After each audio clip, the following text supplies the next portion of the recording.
اعوذ باللہ من الشیطان الرجیم، بسم اللہ الرحمن الرحیم۔ آیت نمبر 28۔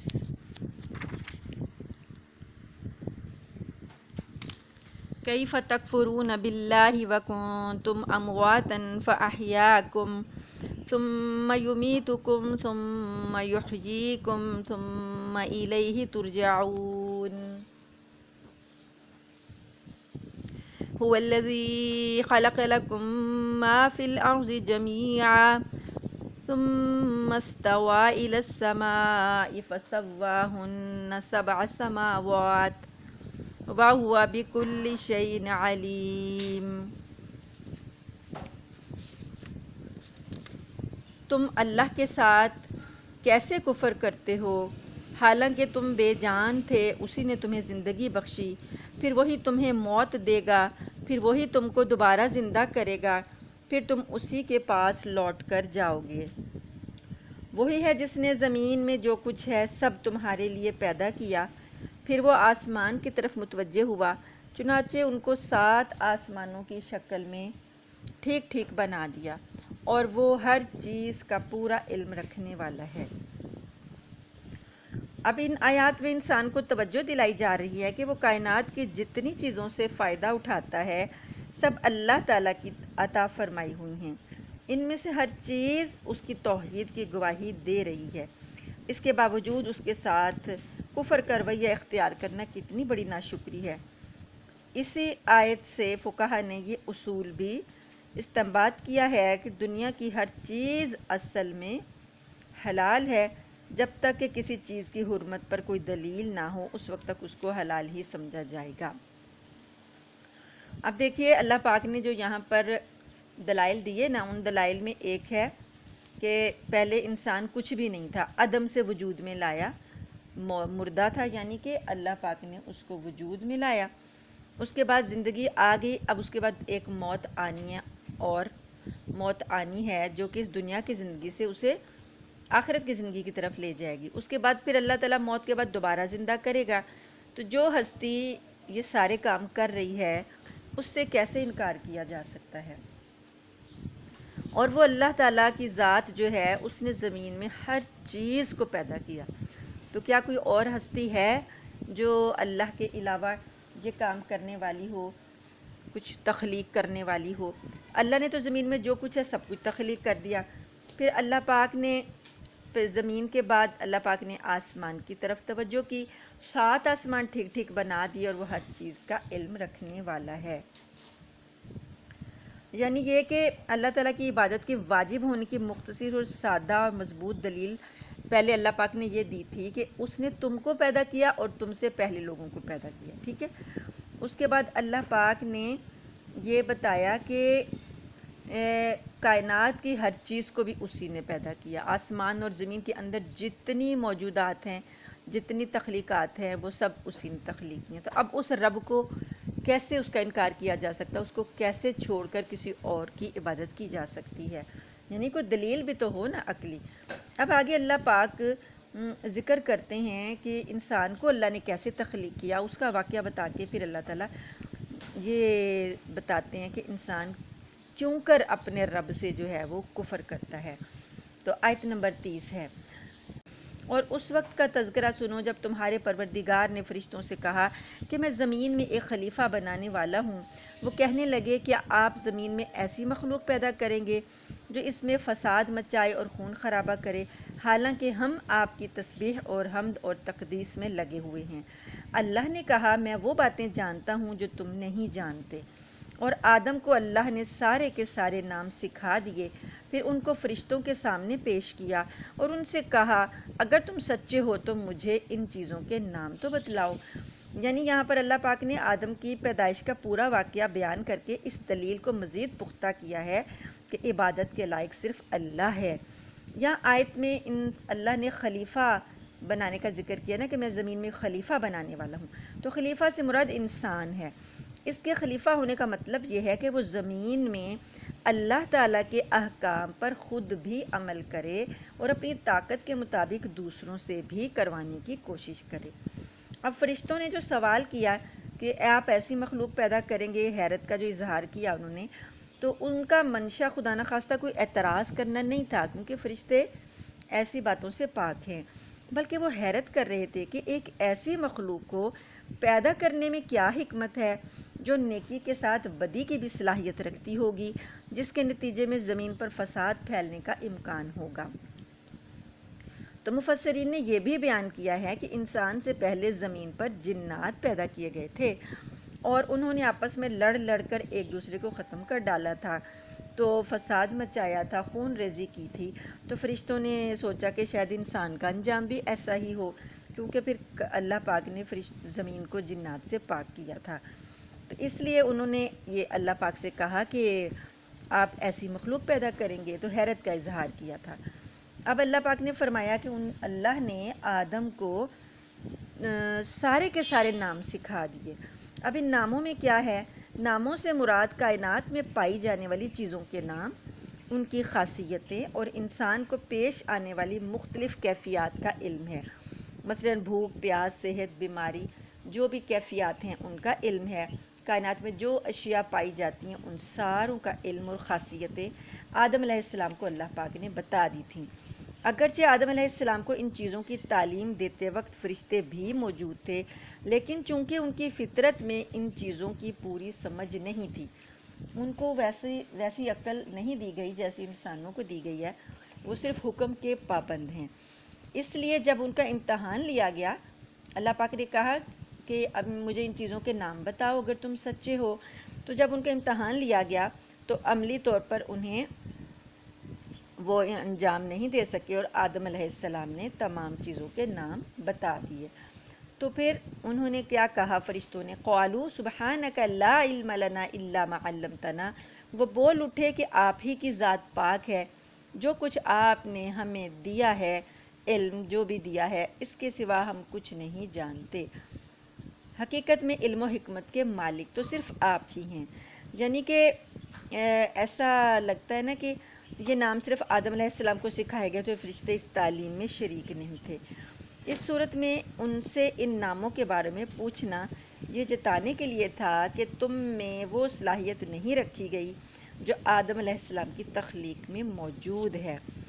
دوسرا یہ بھی ہے کہ آدم علیہ السلام کو سکھاتے وقت فرشتے موجود تو تھے، لیکن چونکہ ان میں ان باتوں کے سمجھنے اور یاد رکھنے کی صلاحیت نہیں تھی، اس لیے وہ امتحان کے وقت جواب نہ دے سکے، اور انہوں نے اللہ پاک سے اپنے عجز کا اظہار کیا کہ ہمیں تو وہی علم حاصل ہو سکتا ہے جو آپ ہمیں دینا چاہیں اور اس کی صلاحیت ہمارے اندر پیدا کر دیں۔ تو پھر اللہ پاک نے ان سے کیا کہا؟ اللہ نے کہا یا آدم، اللہ پاک نے آدم علیہ السلام سے کہا انبئہم باسمائہم، آپ ان کو، اے آدم آپ ان کو ان چیزوں کے نام بتائیں۔ فلما انبأہم باسمائہم، چنانچہ جب اس نے ان کے نام ان کو بتا دیے تو اللہ نے کیا کہا؟ قال الم اقل لکم انی اعلم غیب السماوات والارض، تو اللہ نے فرشتوں سے کہا کیا میں نے تم سے نہیں کہا تھا کہ میں آسمانوں اور زمین کے بھید جانتا ہوں؟ وَأَعْلَمُ مَا تُبْدُونَ وَمَا كُنْتُمْ تَكْتُمُونَ، اور میں وہ سب جانتا ہوں جو کچھ تم ظاہر کرتے ہو اور جو کچھ تم چھپاتے ہو۔ تو اس کے بعد اللہ نے کہا وَإِذْ قُلْنَا لِلْمَلَائِكَةِ اسْجُدُوا لِآدَمَ فَسَجَدُوا إِلَّا إِبْلِيسَ، اور اس وقت اللہ پاک نے کہا کہ نبی کریم صلی اللہ علیہ وسلم سے کہا جا رہا ہے کہ وہ وقت بھی یاد کریں، وہ تذکرہ بھی سنیں جب ہم نے فرشتوں سے کہا تھا کہ آدم کو سجدہ کرو، چنانچہ سب نے سجدہ کیا سوائے ابلیس کے۔ ابا واستکبرا، اس نے انکار کیا اور تکبر اختیار کیا۔ وکان من الکافرین، اور کافروں میں شامل ہو گیا۔ یعنی فرشتوں کے سامنے جو یہ سجدہ کروایا گیا، یہ عبادت کا سجدہ نہیں تھا، یہ تعظیمی سجدہ تھا، اور تعظیم کا سجدہ جو ہے وہ پچھلی شریعتوں میں جائز تھا۔ بعد میں تعظیم کے لیے بھی اللہ تعالیٰ کے سوا کسی اور کو سجدہ کرنے کی سختی سے ممانعت کر دی گئی ہے تاکہ شرک کا کوئی شائبہ نہ ہو۔ پچھلی شریعتوں میں یہ جائز تھا۔ آپ نے حضرت یوسف علیہ السلام کا واقعہ پڑھا ہوگا، سنا ہوگا، اس میں بھی جب یوسف علیہ السلام کے نے خواب میں بھی دیکھا تھا، تو جب ان کے بھائی اور ان کے والدین ان کے سامنے حاضر کیے گئے تو سب نے یوسف علیہ السلام کو تعظیمی سجدہ کیا تھا۔ تو ان شریعتوں میں جائز تھا، لیکن اب اس کی بالکل اجازت نہیں ہے۔ شرک کے دروازے بند کرنے کے لیے اس کا بالکل اس کی اجازت نہیں دی گئی۔ تو یہ سجدہ کروانا اس بات کا بھی مظہر تھا کہ فرشتوں کو اس بات کی تلقین کی جا رہی ہے کہ کائنات میں جو چیزیں ان کے اختیار میں دی گئی ہیں وہ انسان کے لیے مسخر کر دی جائیں، تاکہ یہ دیکھا جائے کہ وہ ان کو صحیح استعمال کرتا ہے یا غلط۔ اگرچہ یہ براہ راست سجدے کا حکم فرشتوں کو دیا گیا تھا، لیکن اس میں جنات بھی شامل تھے، لہٰذا ابلیس جو جنوں میں سے تھا اس پر بھی اس حکم کی تعمیل لازم تھی۔ لیکن جیسا کہ خود قرآن کریم نے دوسری جگہ بیان فرمایا ہے کہ وہ اللہ تعالیٰ سے کہنے لگا کہ مجھے تو نے آگ سے پیدا کیا ہے اور آدم کو مٹی سے، اس لیے میں اس سے افضل ہوں، میں اسے سجدہ کیوں کروں؟ کیونکہ اللہ نے جب اسے پوچھا نا کہ تم نے سجدہ کیوں نہیں کیا، تو سورہ اعراف میں اس کا ذکر آتا ہے کہ اس نے اللہ کو ایسے جواب دیا۔ اس واقعے میں بھی دو سبق ملتے ہیں، ایک یہ کہ اپنے آپ کو بذات خود دوسروں سے بڑا سمجھنا اور اپنی بڑائی بگاڑنا کتنا بڑا گناہ ہے، اور دوسرا سبق یہ ملتا ہے کہ جب اللہ تعالیٰ کی طرف سے کوئی واضح حکم آ جائے تو بندے کا کام یہ ہے کہ اس حکم کو دل و جان سے بجا لائے، چاہے اس کی حکمت اور فائدہ سمجھ میں آئے یا نہ آئے۔ اب اللہ پاک نے فرمایا اس کو اس وجہ سے کہ اس نے تکبر کیا، انکار کیا، اللہ نے فرما دیا وَكَانَ مِنَ الْكَافِرِينَ، آیت نمبر جو ہے 34 ہے، کہ وہ کافروں میں سے ہو گیا۔ کافروں میں سے ہو گیا یعنی انکار کیا، تکبر کیا، تو یہ کفر ہے۔ اللہ کے حکم کا انکار کرنا، تکبر کرنا کفر ہے۔ ابلیس جو ہے وہ کافروں میں سے ہو گیا۔ اب اللہ پاک نے آدم علیہ السلام سے کہا، اور ہم نے کہا آدم تم اور تمہاری بیوی جنت میں رہو اور اس میں سے جہاں سے چاہو جی پر کے کھاؤ، مگر اس درخت کے پاس بھی مت جانا ورنہ تم ظالموں میں سے ہو جاؤ گے۔ اب یہ کون سا درخت تھا؟ قرآن کریم نے اس کی وضاحت نہیں فرمائی، نہ ہی ہمیں اس کے جاننے کی ضرورت ہے۔ اتنا جان لینا کافی ہے کہ جنتوں کے درخت میں سے ایک درخت تھا جس کا پھل کھانے سے ان کو روک دیا گیا تھا۔ بعض روایات میں آتا ہے کہ یہ گندم کا درخت تھا، بعض میں انگور کا ذکر ہے، مگر کوئی روایت ایسی نہیں جس پر پورا بھروسہ کیا جا سکے۔ لیکن بہرحال جنتوں کے درخت میں سے ایک درخت تھا۔ اللہ پاک نے اب آدم علیہ السلام کو جیسا کہ ہوتا ہے نا کہ جنت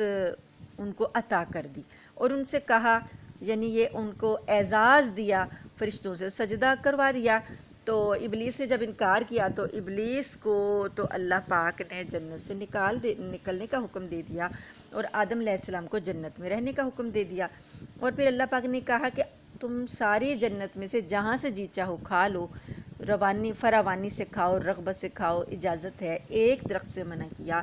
کہ اس کے قریب مت جانا ورنہ کہ کیا ہوگا، تم ظالموں میں سے ہو جاؤ گے۔ اب یہ دیکھیں کہ ہزاروں چیزیں بھی دے دی جائیں تو انسان کا من نہیں بھرتا، ایک چیز جس سے منع کیا گیا اسی کی طرف وہ اس کا دل چاہ رہا ہے۔ لیکن یہ آدم علیہ السلام اتنے معصوم تھے کہ وہ تو سوچ بھی نہیں سکتے تھے کہ وہ اللہ تعالیٰ کی نافرمانی کریں، کیونکہ انبیاء سارے کے سارے معصوم عن الخطا ہوتے ہیں۔ لیکن بہرحال آدم علیہ السلام اس وقت چونکہ ان کے دل میں کوئی ایسی خواہش پیدا نہیں ہوئی تھی، پر شیطان جو تھا نا وہ بہکانے کے لیے پیچھے لگ گیا اور وہ بہکاتا رہا آدم علیہ السلام کو۔ اس کا ذکر کیا گیا فَأَزَلَّهُمَا الشَّيْطَانُ عَنْهَا فَأَخْرَجَهُمَا مِمَّا كَانَ فِيهِ، پھر ہوا یہ کہ شیطان نے ان دونوں کو وہاں سے ڈگمگا دیا، بہکا دیا، اور جس عیش میں وہ تھے اس سے انہیں نکال کر رہا۔ وَقُلْنَا اهْبِطُوا بَعْضُكُمْ لِبَعْضٍ عَدُوٌّ، اور ہم نے آدم، ان کی بیوی اور ابلیس سے کہا کہ اب تم سب یہاں سے اتر جاؤ، تم ایک دوسرے کے دشمن ہوگے، اور تمہارے لیے ایک مدت تک زمین میں ٹھہرنا اور کسی قدر فائدہ اٹھانا طے کر دیا گیا ہے۔ پھر آدم نے اپنے پروردگار سے توبہ کے کچھ الفاظ سیکھے جن کے ذریعے انہوں نے توبہ مانگی، چنانچہ اللہ نے ان کی توبہ قبول کر لی، بے شک وہ بہت معاف کرنے والا بڑا مہربان ہے۔ اب وہ جو درخت جس سے منع کیا گیا تھا نا، اس کے لیے بہکایا شیطان نے اور اس درخت کا پھل کھانے پر آمادہ کر لیا۔ بہانہ یہ بنایا کہ یوں تو یہ درخت بڑا مفید ہے، لیکن اس کو کھانے سے ابدی زندگی حاصل ہوتی ہے۔ لیکن شروع میں آپ کو اس لیے منع کیا گیا تھا کہ آپ کی جسمانی کیفیت اس کو برداشت نہیں کر سکتی تھی۔ اب یہ شیطان جو ہے نا بہکا رہا ہے آدم علیہ السلام کو کہ اب چونکہ آپ جنت کے ماحول کے عادی ہو گئے ہیں تو اب آپ وہ ممانعت باقی نہیں رہی۔ تفصیل آئے گی اس کی سورہ اعراف میں، انشاءاللہ ہم وہاں بھی دیکھیں گے۔ تو اس واقعے کے نتیجے میں کیا ہوا، اس نے بہکایا، اور سورہ اعراف میں آتا ہے کہ وَقَاسَمَهُمَا، اور اس نے ان دونوں کے سامنے اللہ کی قسم بھی کھائی شیطان نے۔ تو آدم علیہ السلام تو سوچ بھی نہیں سکتے تھے کہ کوئی اللہ کی جھوٹی قسم کھا سکتا ہے، اس لیے وہ اور اس نے جب یہ کہا نا کہ آپ کو ابدی زندگی حاصل ہو جائے گی، کہ آپ ہمیشہ ہمیشہ کے لیے اسی جنت میں رہیں گے، تو آدم علیہ السلام جو تھے وہ اس کی باتوں میں آ گئے۔ تو جب انہوں نے یہ پھل کھا لیا، یہ نافرمانی ہو گئی، تو اللہ پاک نے کیا کہا کہ آدم علیہ السلام کو کہا کہ وہ اور ان کی جو اہلیہ ہیں وہ جنت سے، اور اس کو ابلیس کو بھی آسمانوں سے نیچے زمین پر اترنے کا حکم دے دیا گیا۔ ساتھ ہی یہ بھی بتا دیا گیا کہ انسان اور شیطان کے درمیان رہتی دنیا تک دشمنی قائم رہے گی، وہ ہمارا دشمن ہے۔ انسان کو بتایا گیا، آدم کو، کہ یہ تمہارا دشمن ہے، اور اللہ نے یہ بھی بتایا کہ زمین میں تمہارا ایک مقرر مدت ہے، وہاں تک تمہیں رہنا ہوگا زمین میں، اس میں سے کچھ تم فائدے حاصل کرو گے، اس کے بعد دوبارہ پھر اللہ کے سامنے پیش ہوگے۔ اب کیا ہوا کہ آدم علیہ السلام کو جب اپنی غلطی کا احساس ہوا تو وہ پریشان ہو گئے، لیکن ان کی سمجھ میں نہیں آ رہا تھا کہ اللہ تعالیٰ سے کن الفاظ میں معافی مانگیں، اس لیے ان کی زبان سے کچھ نکل نہیں رہا تھا، بس وہ روتے رہتے تھے، یہاں تک کہ وہ اتنا روئے کہ روایات میں آتا ہے کہ دنیا میں اگر تمام انسانوں کے رونے کو جمع کیا جائے تو آدم علیہ السلام کا رونا جو ہے وہ، اور دوسرے تمام انسانوں کا رونا جو ہے وہ، اس کا 1/4 بھی نہیں بنتا نا، اتنا زیادہ آدم علیہ السلام روئے اللہ کی اس میں کہ پشیمانی میں کہ اللہ تعالیٰ کی ناراضگی جو ہے وہ ہو گئی ہے، اللہ کی نافرمانی ہو گئی ہے، تو اس کو کیسے دور کیا جائے۔ تو روتے رہتے تھے، اللہ سے طلب کرتے تھے، لیکن ان کو کلمے نہیں سمجھ میں آتے کہ کون سے الفاظ سے وہ اللہ سے معافی مانگے۔ تو ان کے اللہ تعالیٰ چونکہ دلوں کے حال سے واقف ہے، تو اللہ تعالیٰ رحیم اور کریم بھی ہے، تو اللہ پاک نے جب ان کو اتارا زمین پر، تو روایات میں آتا ہے کہ ان کو الگ الگ اتارا۔ پہلے تو یہ دونوں مانوس تھے نا، آدم علیہ السلام اور حوا اکٹھے رہتے تھے، پھر اللہ نے ان دونوں کو علیحدہ علیحدہ زمینوں میں اتارا، اور کچھ روایات ایسے آتی ہیں کہ ان کو حضرت آدم علیہ السلام کو یہ ہندوستان کی سرزمین جو ہے سری لنکا والی سائڈ جو ہے ادھر اتارا گیا، اور حوا علیہ السلام کو ادھر عرب کی جو سرزمین ہے جدہ والی سائڈ جو ہے وہاں پر اتارا گیا۔ تو یہ دونوں ایک دوسرے سے جدائی بھی تھی ان دونوں کی، اور تنہائی بھی تھی، اور اس دنیا میں بالکل زمین جو تھی وہ بے ویران تھی، بے آب و گیاہ تھی، تو یہ ایک دوسرے کو تلاش بھی کرتے رہتے تھے اور گھومتے بھی رہتے تھے ایک جگہ سے دوسری جگہ، اور روتے بھی رہتے تھے۔ تو اللہ کا بھی جنت کی بھی جدائی تھی، جنت سے ایک اچھی جگہ سے نکل کر جب آئے ہیں، ادھر چٹیل زمین ہے، بے آب و گیاہ، ویرانے ہیں، تو کیا حال ہوا ہوگا اس وقت۔ تو اس وجہ سے پھر اللہ پاک فرماتے ہیں، اللہ کو جب رحم آیا تو اللہ پاک نے ان کے دلوں میں وہ الفاظ ڈال دیے کہ ان الفاظ سے وہ مانگیں، اور وہ الفاظ کیا تھے، انہوں نے کہا، اللہ نے ان کو سکھا دیے، یہ الفاظ بھی سورہ اعراف میں آئیں گے۔ سورہ اعراف میں بہت ڈیٹیل سے یہ واقعہ بیان ہوا ہے، تو وہاں پر یہ الفاظ کا ذکر ہے، قال ربنا ظلمنا انفسنا وان لم تغفر لنا وترحمنا لنکونن من الخاسرین۔ انہوں نے کہا، اے ہمارے پروردگار، ہم نے اپنی جانوں پر ظلم کیا ہے، اور اگر آپ نے ہمیں معاف نہ فرمایا اور ہم پر رحم نہ کیا تو ہم برباد ہو جائیں گے، یعنی نقصان اٹھانے والوں میں سے ہو جائیں گے۔ تو وہی بات اللہ پاک نے یہاں ذکر کی، فتلقى آدم من ربہ، آدم نے اپنے رب سے چند کلمات پائے، تو فتاب علیہ، تو اللہ پاک نے ان کی توبہ قبول کر لی، انہ هو التواب الرحیم، اور بے شک وہ بہت زیادہ توبہ قبول کرنے والا، رحم کرنے والا ہے۔ اب یہ دونوں ملے ہیں، یہ دونوں گھومتے گھامتے ایک دوسرے سے جب ملے ہیں تو وہ کون سا مقام تھا؟ میدان عرفات تھا، جہاں حاجی جو ہیں وہ جمع ہوتے ہیں، تو اس کا میدان کا نام عرفات اسی لیے رکھا گیا، عرفہ کہتے ہیں پہچان لینے کو، تو انہوں نے وہاں ایک دوسرے کو پہچانا، تو وہاں پر پھر ان دونوں نے مل کر اللہ تعالیٰ سے توبہ کی، اور یہ والے کلمات ربنا ظلمنا انفسنا، یہ دعا پڑھی، یہ تو اللہ پاک نے یہاں پر ان کی توبہ قبول کر لی، اور ان کی جو ہے قبول کرنے کے بعد ان کو یہاں پر ملایا، اس لیے جدہ کو جدہ کہا جاتا ہے نا، عربی میں جدہ کا مطلب ہے دادی۔ تو یہاں پر اللہ پاک نے ذکر کیا ان کا کہ اللہ تعالیٰ نے انسان کو، ویسے تو شروع سے ہی آدم علیہ السلام کو زمین پر اپنا نائب بنانا تھا، لیکن ایک حکمت کے تحت اللہ نے پہلے آدم کو ان جنت کا چسکا لگایا، جنت دکھائی، اس کی کشش ان کے دل میں پیدا کی، اب دل میں وہ کشش ہے کہ واپس وہیں جانا ہے، تو اب یہاں پر زمین میں خلیفہ بنایا، زمین ان کے لیے بسائی، اور ان کو یہ ان کی اولاد کے لیے بسائی، اور یہاں پر زمین میں مقررہ مدت تک کے لیے فائدے رکھے، اور آگے ذہن میں جو ہے وہ چسکا ہے، کشش ہے کہ واپس لوٹ کر جنت کی طرف ہی جانا ہے، اصل منزل جو ہے وہ جنت ہے۔ تو اللہ پاک نے یہ بھی بتا دیا کہ گناہ ہو جائیں تو تم نے اللہ سے توبہ کرنی ہے، اور توبہ میں کیا ہے؟ اپنی غلطی کا اعتراف ہے، پہلے ربنا ظلمنا انفسنا، ہم نے اپنی جانوں پر ظلم کیا، اپنی غلطی کا اعتراف کر کے جب آپ توبہ کرتے ہیں تو اللہ تعالیٰ فرماتے ہیں کہ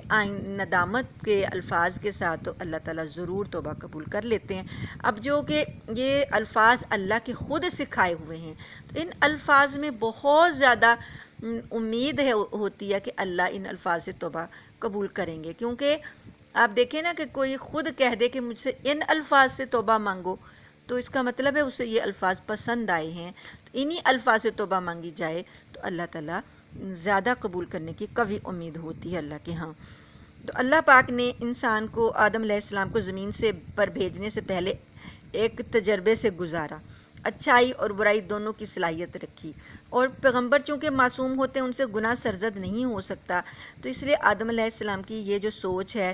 یہ شیطان کے بہکانے کی وجہ سے ایسی ہوئی، تو اللہ پاک نے ان کو یہ تصور بھی ان کے ذہن میں آیا کہ اللہ کی نافرمانی کریں گے تو اس کا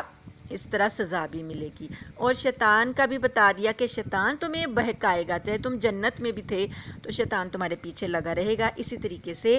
دنیا میں بھی اللہ تعالیٰ نے انسان کو، آدم کو اور آدم کی اولاد کو یہ سبق دیا کہ شیطان سے بچ کے رہنا، یہ تمہیں جو ہے وہ بہکاتا رہے گا۔